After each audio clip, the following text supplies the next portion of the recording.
আসসালামু আলাইকুম ওয়া রাহমাতুল্লাহি ওয়া বারাকাতুহু। প্রিয় সংগ্রামী সাথী ও বন্ধুগণ, আপনাদের সকলের কৃতজ্ঞতা জ্ঞাপন করে আমি আমার মূল্যবান বক্তব্য পেশ করছি। আপনারা জানেন, গত জুলাই আগস্টের অভ্যুত্থানে পুরা বাংলাদেশ ব্যাপী স্বৈরাচার বাহিনী দুষ্কৃতি চালিয়েছে, তা আপনাদের চোখের সামনে আপনারা নিজের অবগত ছিলেন। তেমনিভাবে সারা দেশে যেভাবে আহত করা হয়েছে, তাদের পক্ষ থেকে আজ আমরা এখানে সরকার আমাদের এবং জুলাই ফাউন্ডেশন থেকে আমাদের যে প্রতিশ্রুতি দেওয়া হয়েছে, আমরা তার থেকে কোনো কিছু মাত্র কোনো কিছু আমরা পাচ্ছি না।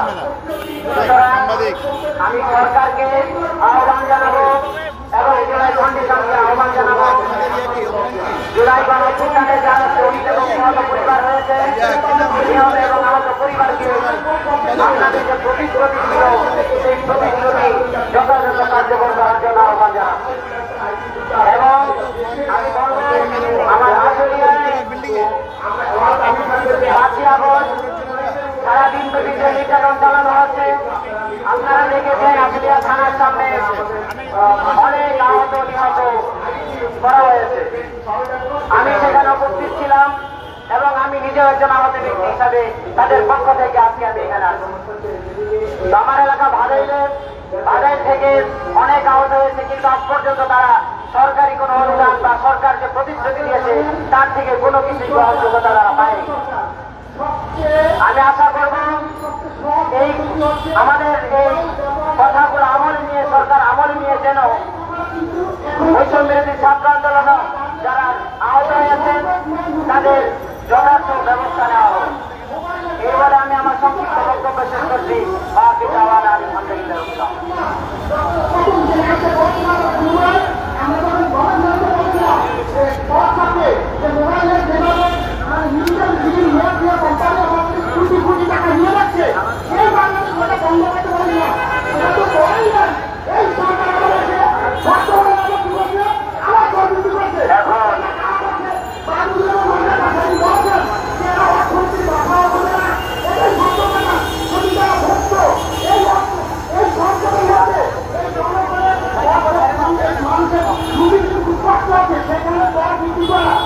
এখন আমাদের সম্মুখে সংক্ষিপ্ত আকারে মূল্যবান বক্তব্য রাখবেন জুলাই আগস্টের আন্দোলনে আহত যোদ্ধা জনাব মোহাম্মদ মাসুম।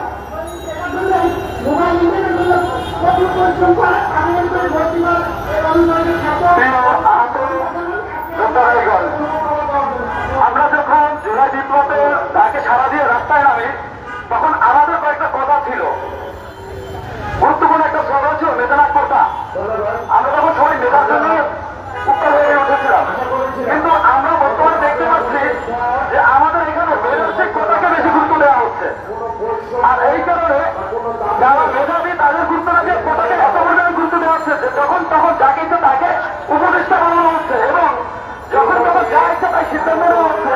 যারা আহত হয়েছে তাদের ব্যাপারে কোনো যোগাযোগ না করে, তাদের যখন পরামর্শ না করে, তাদের গুরুত্ব না দিয়ে তারা মেধাবীদের ভিত্তিতে যা আছে তাই করে যাচ্ছে। দ্বিতীয় আরেকটা বিষয় ছিল আমাদের বৈষম্য দূর করতে। আদৌকে আমরা বৈষম্য দূর করতে পেরেছি? উত্তর না, বরঞ্চ আমরা নিয়মিত বৈষম্য শিকার হচ্ছি। আমরা আওয়ামী ফ্যাসিস্ট সরকার আমাদের যখন আন্দোলনে আহত হই, আহত চিকিৎসা পর্যন্ত নিতে পারি,